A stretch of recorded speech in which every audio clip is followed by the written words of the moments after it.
کسی دکھی انسان کو کہ دکھ کو دور کر دوں، کسی بھی طرح اس کے دکھ کو دور کر دوں، تو میری اس مسجد یعنی مسجد نبوی میں مجھے 1 مہینہ اعتکاف کرنے سے زیادہ افضل ہے۔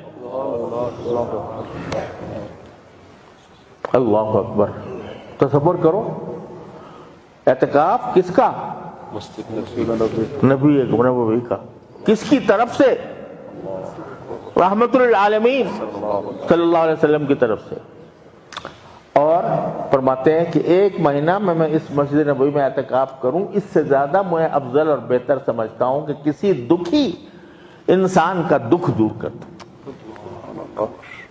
یہ ہے اسلام، یہ ہے السلام علیکم ورحمۃ اللہ وبرکاتہ۔